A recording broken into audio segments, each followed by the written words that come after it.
If someone walked away from you and it still unsettles your heart, answer this honestly. Are you grieving the person or are you grieving the control you thought you had?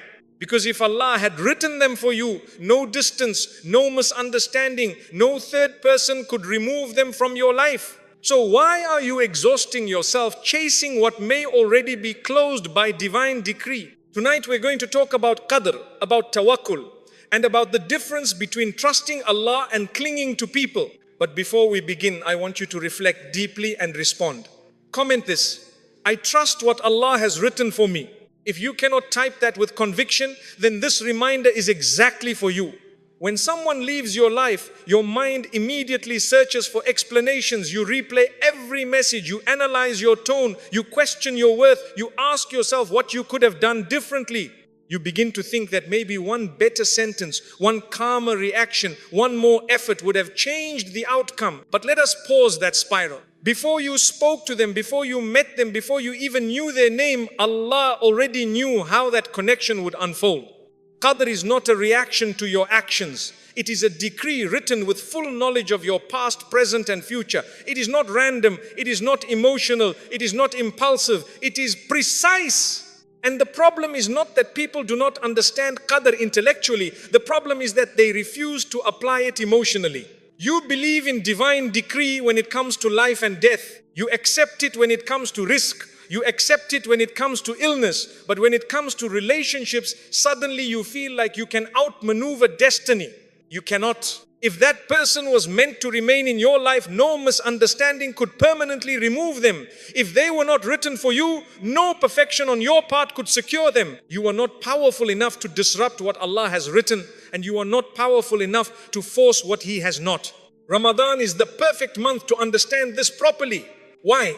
Because Ramadan reminds you that control is an illusion. You control your meals 11 months of the year. In Ramadan, you stop eating at a specific second because Allah commanded it. You wait for Maghrib even if you are thirsty. You restrain yourself even when no one is watching. What does that teach you? Submission. And submission is the heart of Qadr. You are not the author of your life. You are the servant walking through what has already been authored.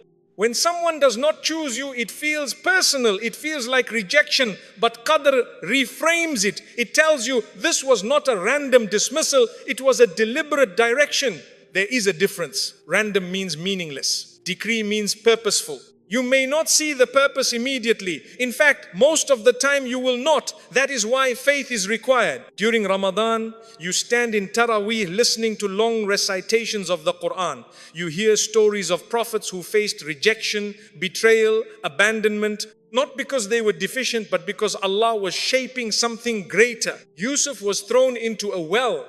Musa was forced to flee. The Prophet Muhammad, peace be upon him, was rejected by his own people. Was that random or was it written? If the best of creation faced rejection as part of divine wisdom, why do you assume your rejection is proof of worthlessness? Qadr removes ego from the equation. When someone leaves, your ego says you were not enough. Qadr says this was not written. Your ego says try harder. Qadr says what is written will come without desperation. Your ego says fix it. Qadr says trust it. And here is where many people struggle.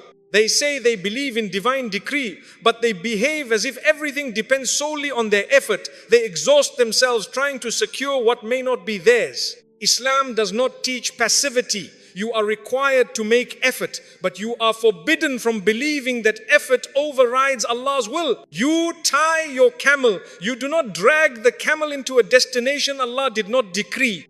In Ramadan, your du'as feel stronger. Your heart feels softer. You ask Allah for marriage, for companionship, for stability. That is beautiful. That is encouraged. But understand something carefully. Dua does not force Allah's will.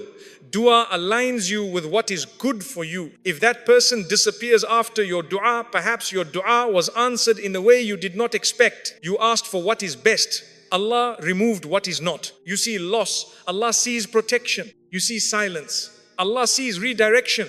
And if you truly understood Qadr, your heartbreak would transform into humility. Because Qadr teaches you this. What is meant for you does not require panic. The spouse written for you will not need you to compromise your dignity. The risk written for you will not require you to humiliate yourself. The blessings written for you will not demand that you beg. What requires desperation is often not destiny. Let that settle. In this month of Ramadan, when you break your fast, you are reminded daily that timing matters. You do not break your fast at 6:58 if Maghrib is at 7:01, even if you are extremely thirsty, even if you feel weak, even if no one would notice.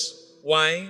Because timing is sacred. If 3 minutes matter in fasting, do you think timing does not matter in relationships? Maybe they were good but not written for your time. Maybe they were kind but not written for your future. Maybe they were sincere but not written for your akhirah. And Qadr is not just about this dunya, it is about your ultimate destination.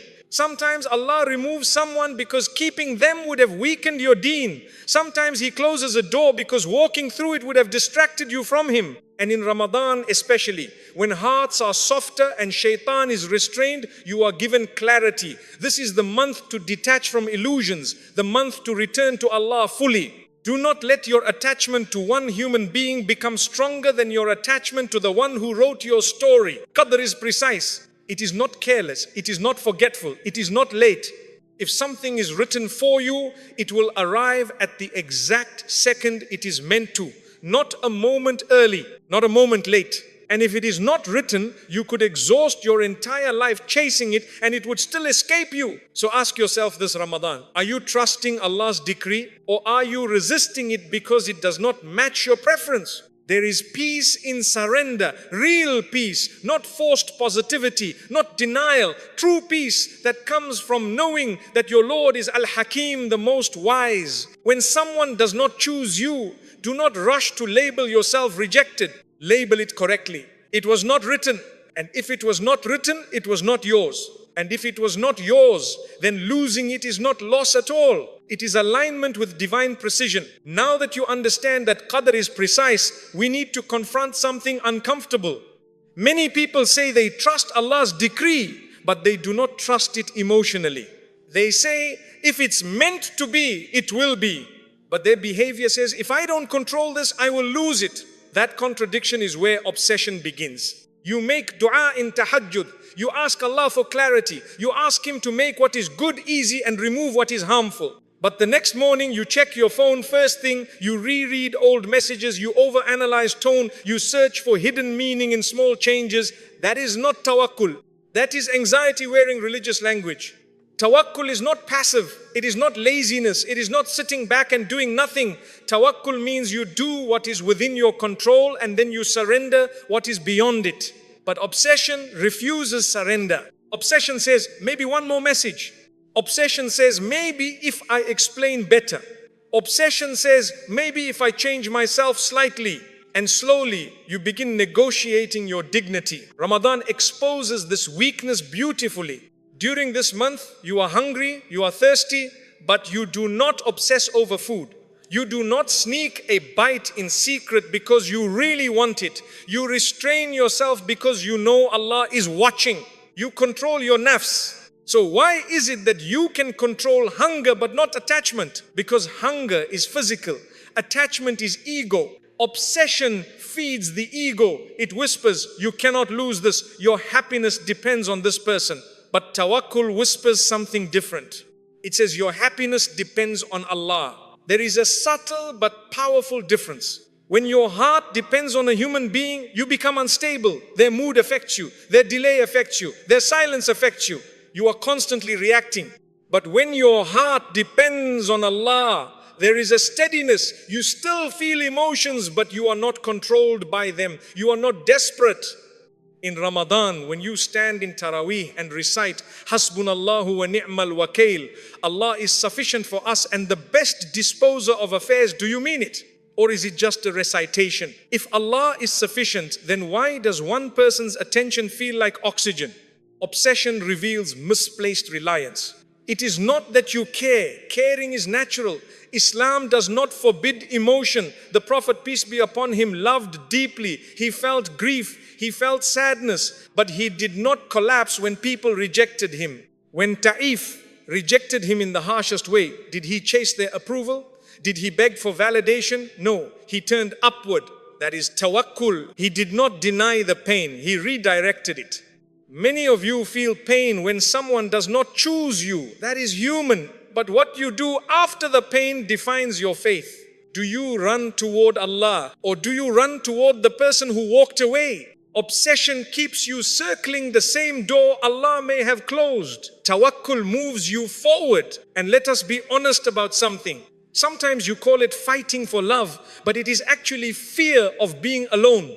You fear that if this person leaves, no one better will come. You fear that you missed your chance. You fear delay. But in Ramadan, what are you constantly reminded of? That Allah is Al-Razzaq, the provider. Provision is not only money, it is companionship, it is marriage, it is tranquility. And provision does not decrease because someone else walked away. When you obsess, you behave as if provision is scarce, as if you must secure this person or you will remain empty. That mindset contradicts tawakkul. Tawakkul believes abundance is with Allah. Obsession believes opportunity is limited. And this is where the heart needs purification. Ramadan is the month of tazkiyah, purification of the soul. You fast not just from food, but from impulses, from reacting instantly, from feeding every desire. So if you can restrain your tongue from gossip and your stomach from food, restrain your heart from desperation. Say to yourself, if this is written for me, it will not require me to beg. Begging creation weakens you. Begging Allah strengthens you. Shift your energy. Instead of replaying conversations, increase your dua. Instead of checking their last scene, check your sincerity in sujood. Instead of analyzing their silence, analyze your connection with Allah. Because here is the truth. When your relationship with Allah is strong, rejection from people does not destroy you. It may hurt, but it does not destabilize your identity. And this is critical. If your sense of worth rises and falls based on whether someone chooses you, then your worth was built on unstable ground. Tawakkul builds your worth on Allah's choice, not people's approval. And Allah already chose you to know Him. Do not replace that honor with obsession over someone who cannot even control their own destiny. In this blessed month, when shaitan is restrained, notice your thoughts carefully. If you are still restless, if you are still clinging, if you are still unable to release someone who does not choose you, then understand this is not love. It is attachment. And attachment always produces fear.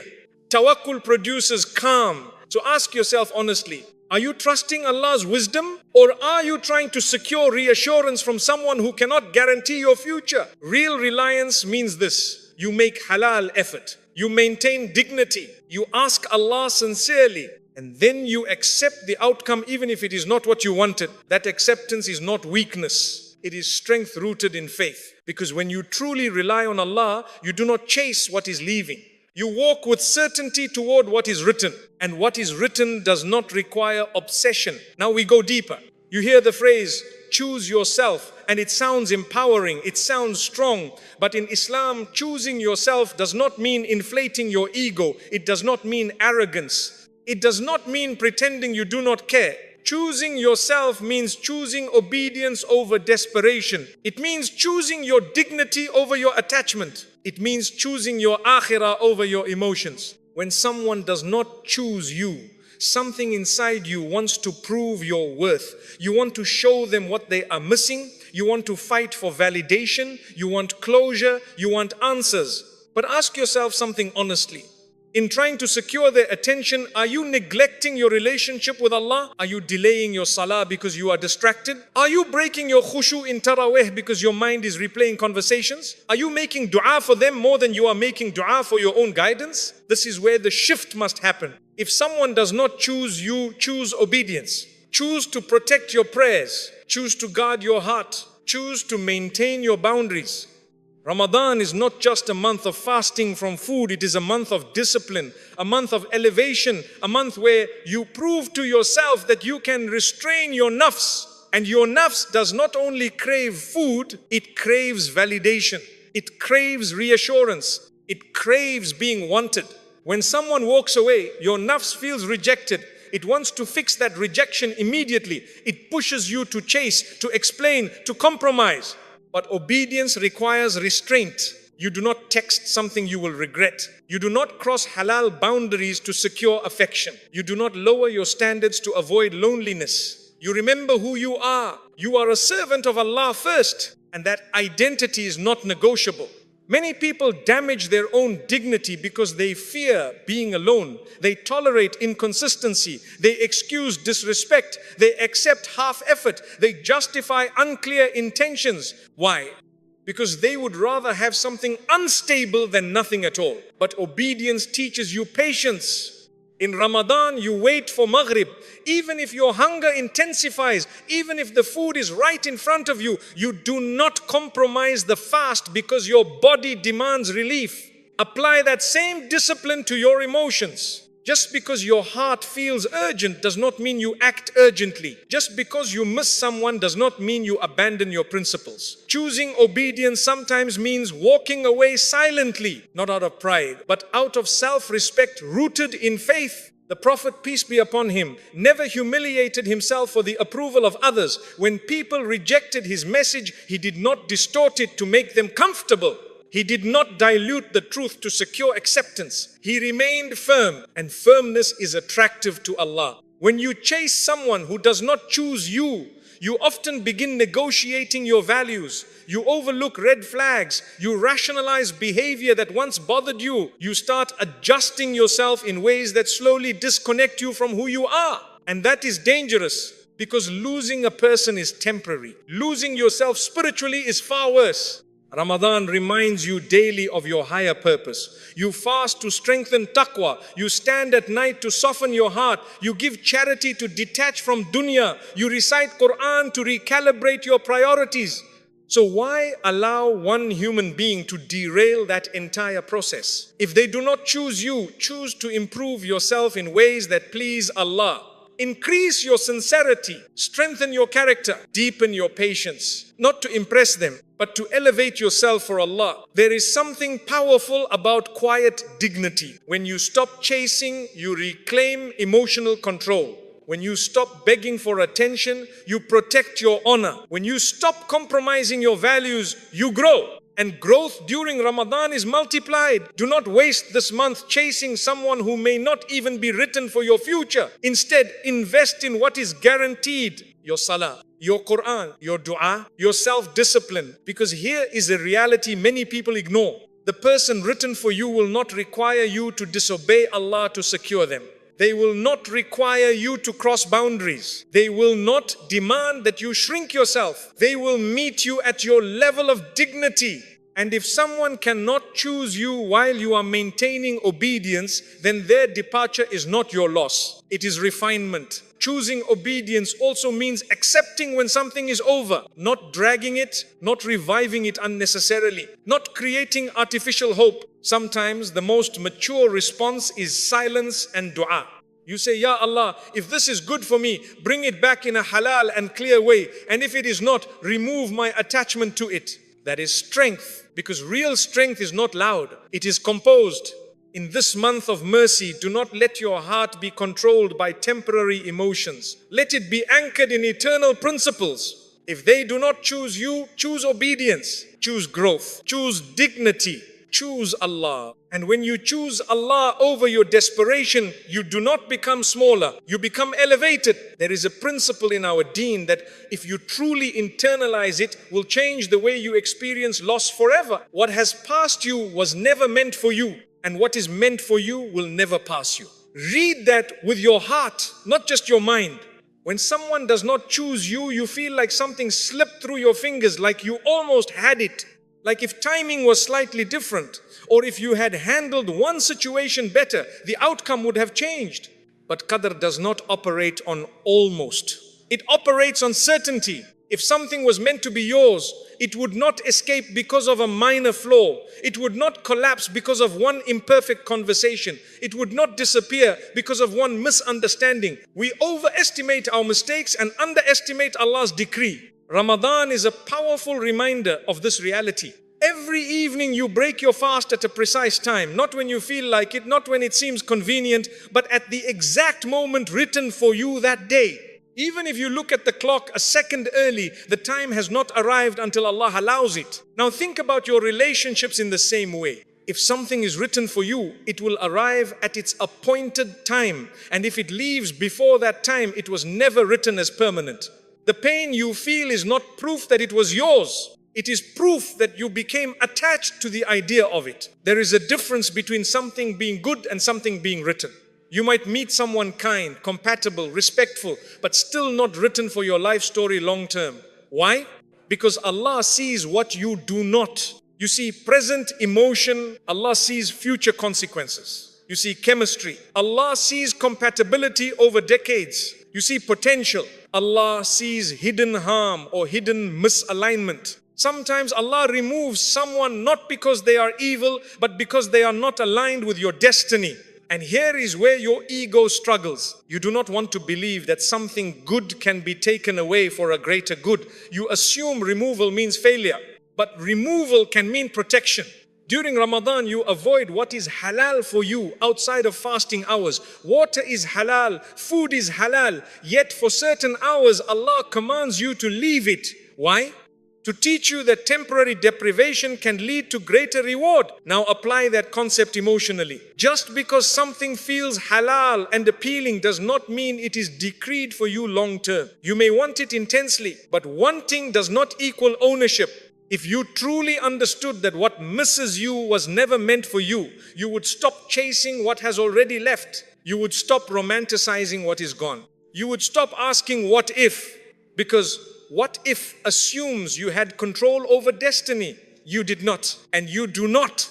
One of the most destructive thoughts after rejection is this: maybe I lost my only chance. That thought contradicts your belief in Ar-Razzaq. Allah is not limited to one option. Your future is not dependent on one human being. Your happiness is not tied to one path. If something leaves your life, it does not reduce your provision. It redirects it. And sometimes the redirection is painful because it requires detachment. In Ramadan, you detach from habits, you detach from routines, you detach from constant consumption. Why? To realign your heart. Maybe Allah removed someone to realign your heart. Maybe your attachment was becoming excessive. Maybe you were prioritizing them emotionally above your relationship with Him. And Allah, out of mercy, disrupted it. You may not like that explanation, but not everything that hurts is harmful. Some pain purifies. When you make dua this month, ask Allah not only to give you what you want, but to remove what is not meant for you without resentment in your heart. That is a higher level of faith, because it means you trust His subtraction as much as His addition. What misses you was never yours. And this statement is not meant to make you indifferent, it is meant to make you peaceful. Instead of saying, I lost them, say, it was not written. Instead of saying, I was not enough, say, Allah redirected me. Instead of saying, I missed my opportunity, say, my opportunity is still on its way. The believer does not measure worth by who chooses them. The believer measures success by alignment with Allah's decree. And if something leaves your life despite your sincerity, despite your effort, despite your dua, then its departure is part of that decree. You are not chasing blessings. You are walking toward what is already written. And what is written does not require you to fight destiny. It will come with clarity. It will come with ease. It will come without humiliation. This Ramadan, release the illusion that you almost had something. If it was meant for you, you would not have almost had it. You would have it. Trust that. Because Allah's decree does not miss its target. And neither does your provision. One of the biggest reasons you panic when someone walks away is this. You believe opportunity is scarce. You think, what if that was my only chance? You think, what if no one better comes? You think, what if I missed what was written for me? But let me remind you of something foundational in our deen. Risk does not get stolen. No one can take what Allah has decreed for you. Not your friend, not a rival, not a delay, not even your own mistakes. If something is written as your provision, it will reach you exactly as it was written. Marriage is rizq, love is rizq, companionship is rizq, peace in the home is rizq. And rizq is controlled by Allah alone. In Ramadan, you are reminded of this every single day. You wake up for suhoor not knowing exactly how the day will unfold. Yet you trust that when Maghrib comes, your provision will be there. The food will be there. The water will be there. You do not spend the entire fast panicking that maybe tonight there will be nothing to break your fast with. Why? Because you trust Allah as the provider. So why does that trust disappear when it comes to relationships? When someone does not choose you, you suddenly behave as if your provision just decreased, as if something was taken from your allocated share. But Allah does not operate on shortage. If that person marries someone else, it does not mean they took your spouse. If they move on, it does not mean they carried your future with them. What is written for you has your name on it. It cannot be reassigned. It cannot be intercepted. It cannot be replaced by someone else. Your anxiety does not secure rizq. Your panic does not accelerate it. You chasing someone who does not choose you does not increase your portion. It only exhausts your heart. The reason many people struggle here is because they confuse desire with decree. You may desire someone deeply, but desire is not evidence of ownership. If desire meant ownership, every dua would be answered exactly as requested and immediately. But Allah answers with wisdom, not with impulse. Sometimes He gives you what you want. Sometimes He delays it. Sometimes He replaces it. And sometimes He protects you from it entirely. And protection can feel like loss when your vision is limited to the present moment. In Ramadan, when you stand in Qiyam and recite the words that Allah is Al-Ghani, the self-sufficient, understand what that means for you. Your Lord is not dependent on giving you one specific person. He can give you better. He can give you peace instead. He can give you something you never even imagined. But you must stop behaving as if the door that closed was your only entrance to happiness. There is another problem that quietly grows when someone does not choose you. Comparison. You start comparing yourself to the person they chose. You question your worth. You question your attractiveness, your personality, your status. This comparison is rooted in a flawed belief that provision is competitive. It is not. Your risk is not in competition with anyone else's. If someone else receives something, it does not reduce your share. When you give charity in Ramadan, does your wealth decrease in a way that harms you? No. In fact, Allah promises increase. Provision does not operate on subtraction like the dunya makes you think. It operates on divine allocation. If you truly believed your spouse is written, your heart would calm down. If you truly believed your provision cannot miss you, you would not humiliate yourself chasing what may not even belong to you. There is dignity in trusting rizq. When you know something is meant for you, you do not beg for it. You prepare yourself for it. That is the shift. Instead of asking, how do I secure them? Ask, how do I prepare myself for what Allah has secured for me? Ramadan is the best month to make that preparation. Strengthen your character. Refine your patience. Increase your connection with Allah. Because the spouse written for you will benefit from the version of you that grows during this month, not the version of you that panics and clings. And understand this clearly. If someone leaves your life, and you feel a deep emptiness, that emptiness is not proof that they were your provision. It is proof that you attached your sense of stability to them. Your stability should come from Allah. When your foundation is Him, losing a person does not feel like losing your future. It feels like redirecting your path. And here is something many people do not realize. Sometimes Allah delays your provision because you are not ready for it yet, not as punishment, but as preparation. In Ramadan, you fast to build discipline. You restrain yourself to become stronger. You increase worship to purify your heart. Do you think that growth is random? Or could it be shaping you for what is coming?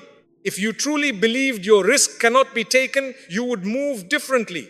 You would stop competing for attention. You would stop proving your worth. You would stop fearing that someone else is better.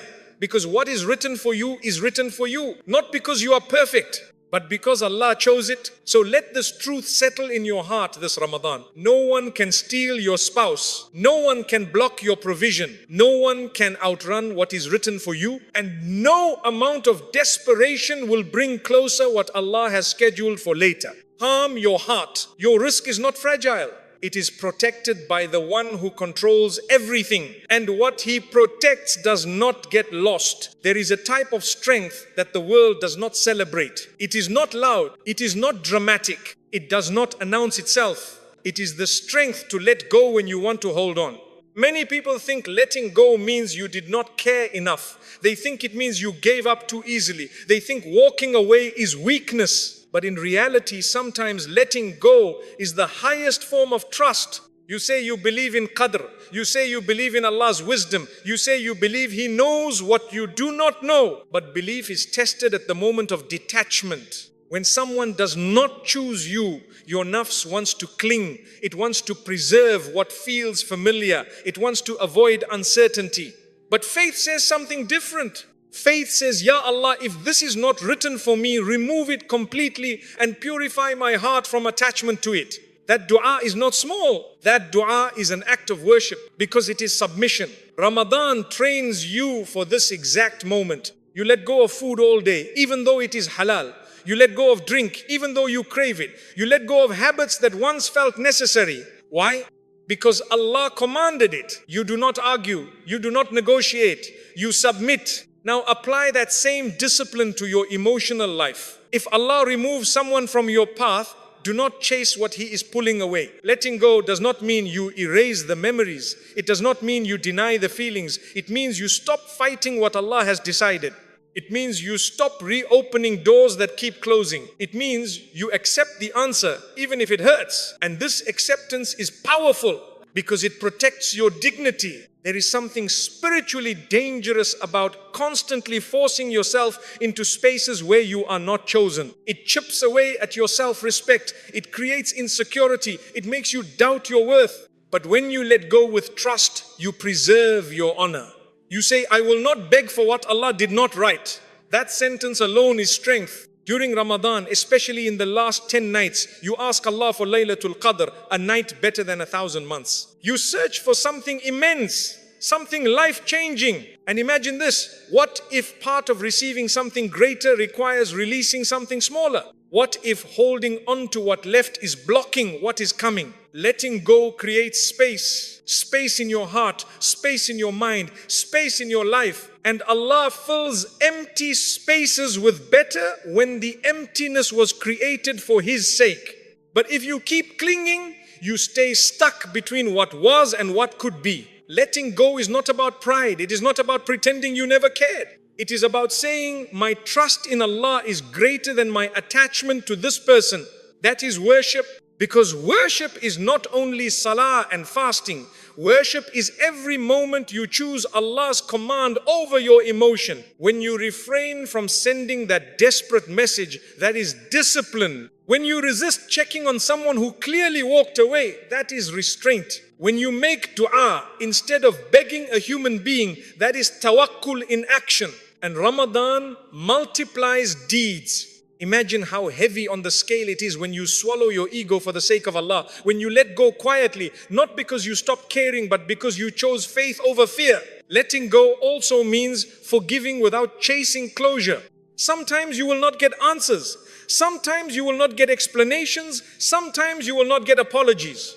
And that is part of the test. Closure is not always given by people. Sometimes it is given by conviction. Conviction that Allah saw what happened. Conviction that Allah knows your sincerity. Conviction that Allah will replace what was not meant to stay. In this month of mercy, ask Allah to detach your heart from anything that distracts you from Him. Not only from people, from unhealthy expectations, from unrealistic fantasies, from dependence on creation. Because the freer your heart becomes from unnecessary attachment, the stronger your reliance on Allah becomes. And that is freedom.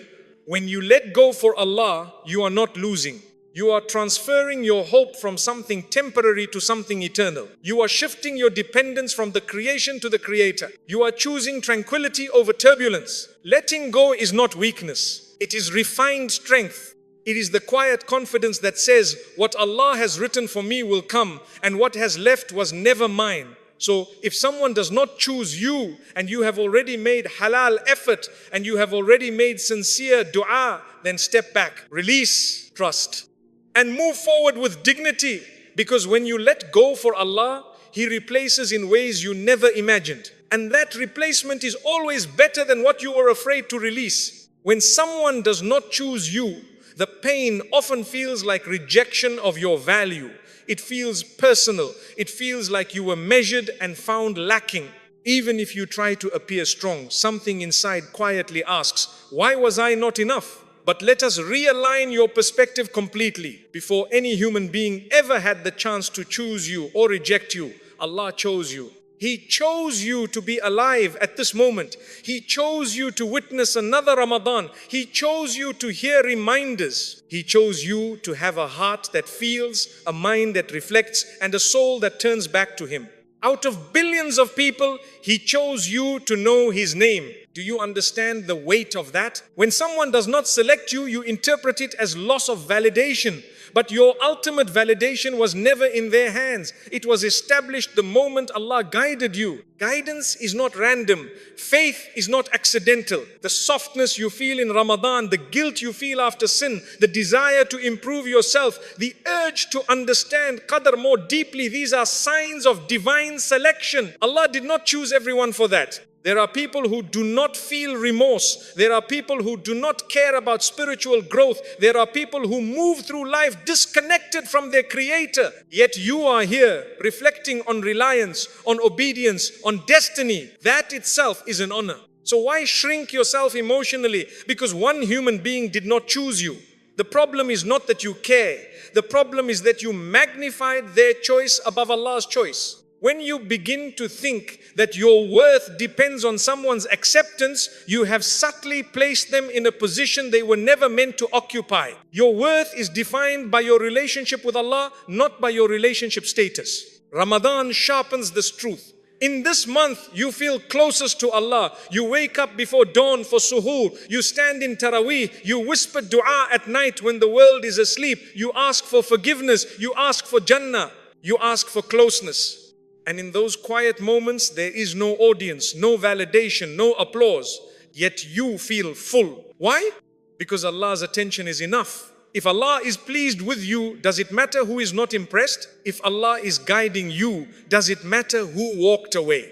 If Allah is writing your story with precision and mercy, does it matter who misunderstood your chapter? The danger of emotional rejection is that it tempts you to seek worth from creation instead of the Creator. It tempts you to question your identity. It tempts you to compete for validation. But reflect on this carefully. The one who created the heavens and the earth listens when you call Him. The one who controls hearts allows you to raise your hands in dua. The one who knows every hidden thought invites you to seek Laylatul Qadr. And you are distressed because a creation did not choose you. There is imbalance in that thinking. When you truly internalize that Allah chose you first, you begin to move differently. You stop begging for attention. You stop chasing people who are uncertain about you. You stop proving your value to those who cannot even guarantee their own tomorrow. You begin to value yourself correctly, not out of arrogance, but out of awareness. Awareness that you are a servant of Allah. Awareness that your life has purpose beyond romance. Awareness that your story is not defined by who enters or exits. When someone does not choose you, it is not the end of your narrative. It is simply a closed paragraph. Allah is still writing the rest, and what He writes is better than what you would have forced. In Ramadan, you are constantly reminded of your ultimate goal, Jannah, forgiveness, acceptance, proximity to Allah. That is the real success. That is the real victory. Marriage is beautiful, companionship is beautiful, love is beautiful, but none of them define your eternal outcome. You can enter Jannah without being chosen by the person you wanted, but you cannot enter Jannah without being chosen by Allah through your obedience and faith. So prioritize correctly. If someone does not choose you, do not collapse. Stand firmer in your identity as a believer. Strengthen your salah, increase your Quran, deepen your sincerity. Not as a distraction from pain, but as a declaration of alignment. You are not abandoned. You are being shaped. And sometimes Allah removes one attachment so you return to the most important attachment, Him. The heart was not created to depend entirely on another human being. It was created to depend on Allah. When it attaches too heavily to creation, it becomes fragile. When it anchors in the Creator, it becomes steady. Let this Ramadan be the month you shift that anchor. Let this be the moment you realize that your value is not fluctuating based on someone's preference. You are already chosen in the most significant way. Chosen to believe, chosen to repent, chosen to grow, chosen to seek Him. So if they did not choose you, do not interpret it as humiliation, interpret it as redirection.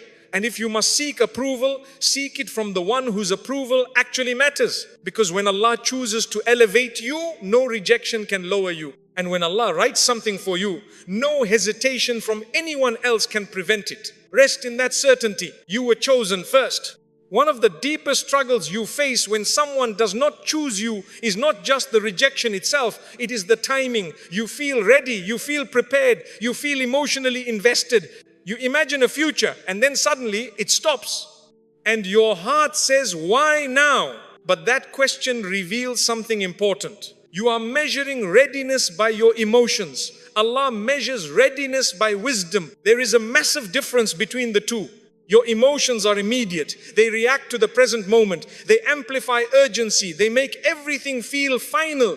When someone pulls away, your emotions scream, fix this now, do something now, secure it before it disappears completely. But divine timing does not operate on urgency. It operates on precision. In Ramadan, you experience this lesson daily without even realizing it. You may feel intense hunger at 6:40 p.m., but Maghrib is at 6:55. Your body says, I need relief now, but you wait. Why? Because timing matters more than feeling. If you break your fast based on emotion rather than divine timing, the act becomes invalid. The sincerity may be there, the hunger may be real, but the timing must align. Apply this spiritually. You may feel ready for marriage. You may feel ready for companionship. You may feel emotionally connected to someone, but feeling ready does not mean the timing is aligned. Sometimes Allah delays what you desire because He is preparing something beyond your current understanding. And here is the difficult truth. You often trust Allah with outcomes, but you struggle to trust Him with timing. You say, Ya Allah, give me what is good.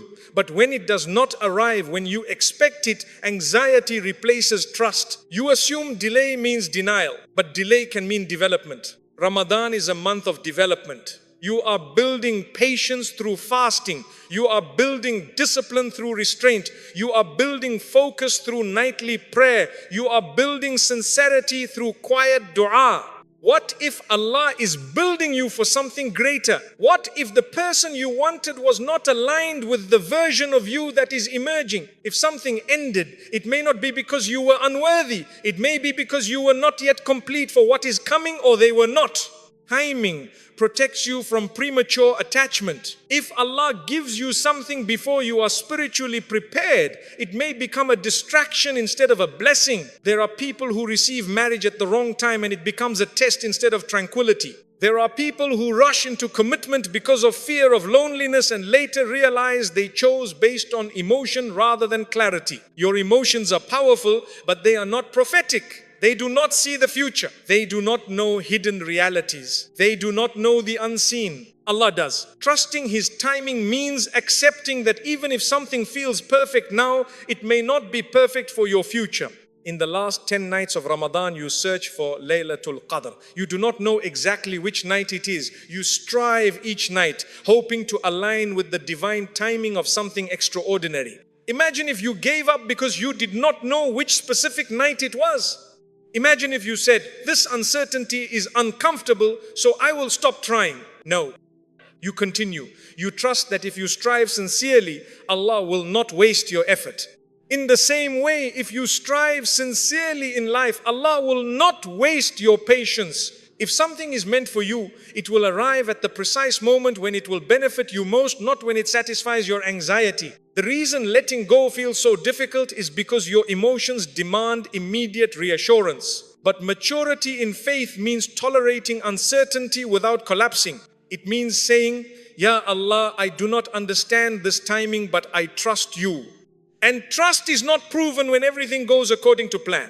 Trust is proven when it does not. You may look around and see others getting married, others moving forward, others seemingly progressing while you feel stuck. And comparison quietly poisons your peace. But their timeline is not yours. Their decree is not yours. Their preparation is not yours.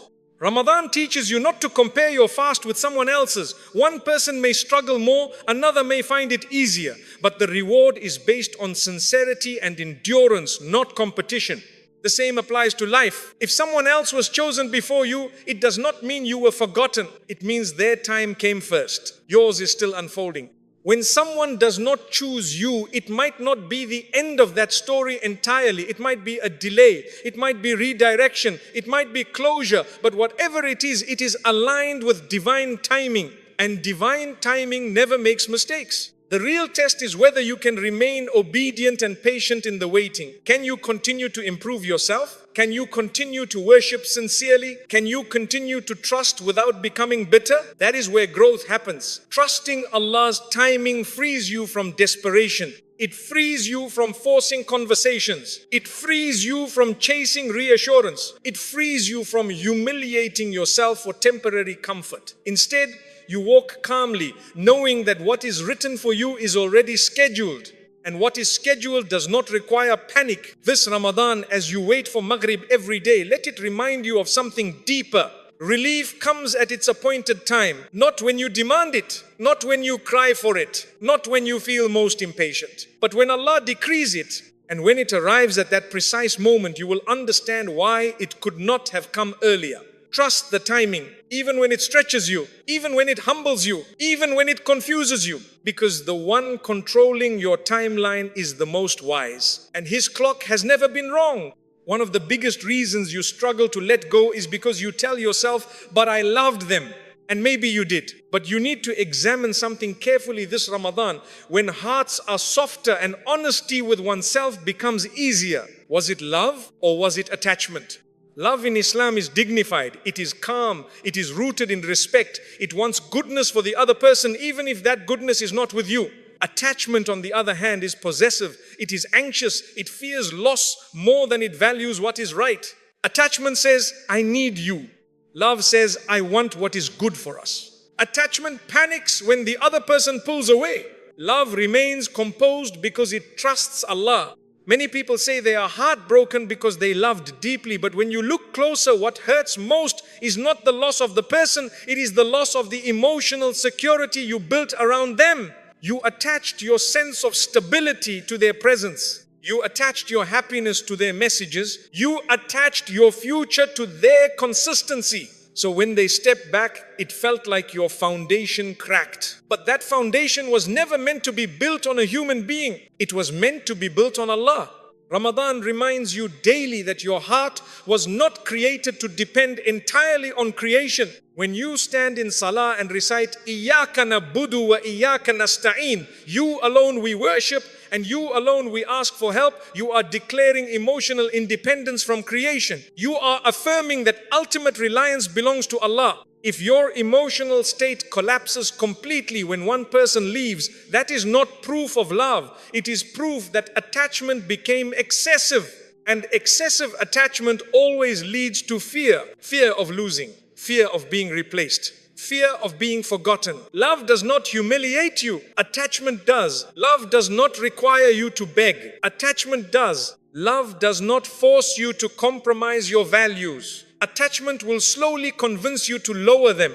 Ask yourself honestly, did you maintain your dignity throughout the situation? Did you remain obedient to Allah? Did you keep your self-respect intact? Or did you begin adjusting yourself to secure attention? Attachment often disguises itself as sincerity. You tell yourself you are fighting for something meaningful, but in reality, you are fighting your fear of emptiness. And here is something important. You are not weak for feeling attached. You are human. Allah created the heart to connect. The Prophet, peace be upon him, loved deeply. He felt grief intensely. When he lost his loved ones, he wept. But he did not cling to what Allah removed. He did not chase what was gone. He accepted divine decree while honoring his emotions. That is the balance. Islam does not ask you to shut down your feelings. It asks you to regulate them. Ramadan is training for emotional regulation. You feel hunger, but you control it. You feel thirst, but you restrain it.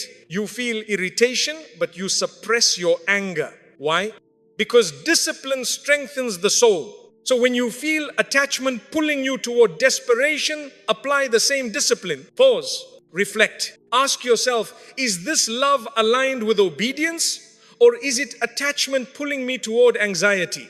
Love that is healthy will not drag you away from Allah. It will not distract you from your prayers. It will not make you compromise your modesty or your boundaries. Attachment, however, can slowly justify what you once knew was wrong. It can convince you to overlook warning signs. It can make you tolerate confusion. It can make you chase clarity from someone who is not even certain about you. And then you call that love. Be careful with labels. Not everything intense is pure. Sometimes intensity is just insecurity. In Ramadan, you are encouraged to purify your heart from diseases like envy, arrogance, and excessive attachment to dunya. Attachment to a person can become part of that dunya-focused mindset if it overshadows your relationship with Allah. If your mood is dictated more by someone's response than by your connection to your Lord, the attachment has crossed into imbalance. And imbalance always leads to suffering. When someone does not choose you and you feel shattered, examine what shattered. Was it love? Or was it your expectation? Was it the person? Or was it the image you created of the future? Attachment often attaches more to imagination than reality. You imagine a life, a home, conversations, stability. And when that imagined future disappears, it feels like your life collapsed. But you were grieving a possibility, not a certainty. Love grounded in faith says, if this is written for me, it will stay. If it is not, Allah will replace it. Attachment says, I cannot survive without this. The believer does not say that about anyone except Allah. Only Allah is indispensable. Everyone else is a blessing, not a necessity. And blessings that are removed were not meant to be permanent. So this Ramadan, purify your understanding. Do not confuse attachment with love. Do not romanticize desperation. Do not glorify chasing someone who is uncertain about you. Choose a love that aligns with obedience. Choose a love that strengthens your deen. Choose a love that does not threaten your dignity. And if someone walks away and your heart aches, let it ache with maturity. Do not chase, do not beg, do not collapse. Turn the attachment back toward Allah. Because the more your heart anchors in Him, the less fragile it becomes in front of people. And when your heart is anchored correctly, rejection does not destroy you, it redirects you towards something purer, towards something written, towards something that does not require you to abandon yourself to keep it.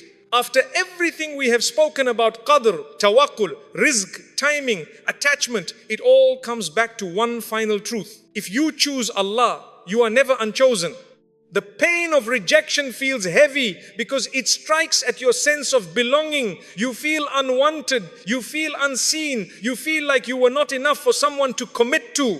But understand this clearly. The one whose acceptance truly defines your success has never rejected you. Allah has never told you that you are not enough to call upon Him. He has never blocked you from making dua.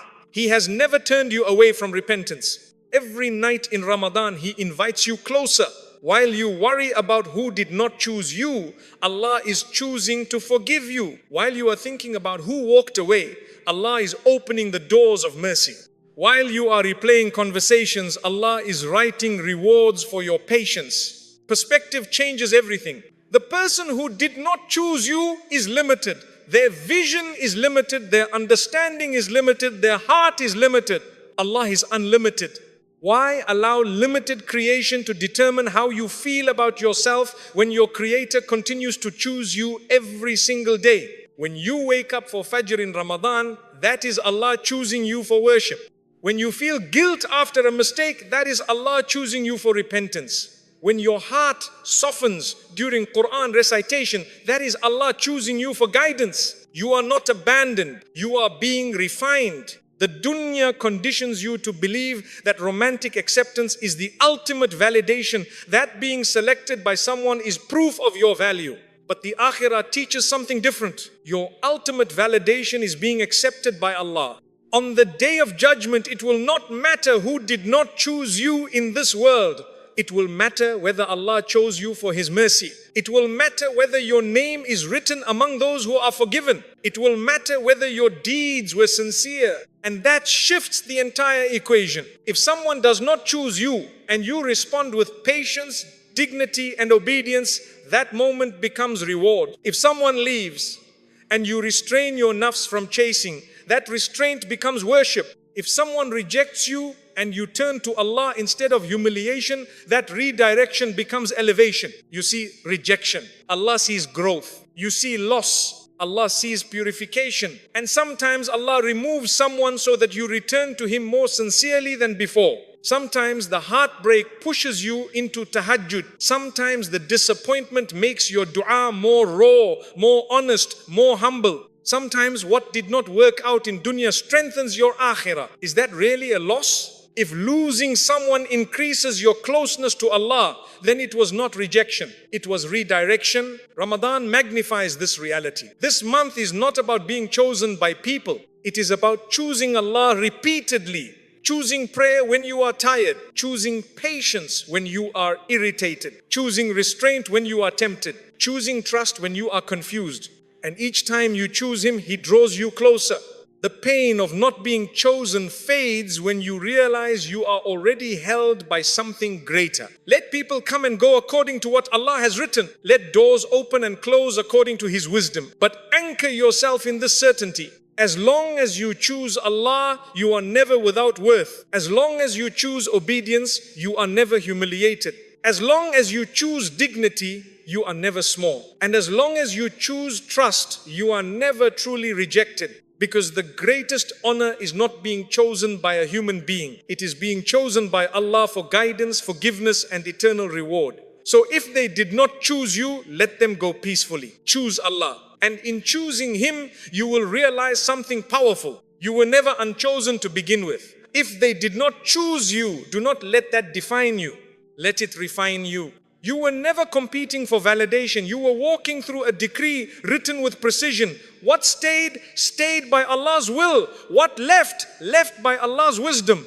Do not chase what is walking away. Do not grieve as if your future was buried with them. Your future was written long before they entered your life. This Ramadan, choose differently. Choose trust over panic. Choose obedience over desperation. Choose dignity over attachment. Choose Allah over everyone. Because when you anchor your heart in Him, you stop fearing who leaves. And when you truly understand Qadr, you stop trying to force what was never yours. Let people make their choices and you make yours.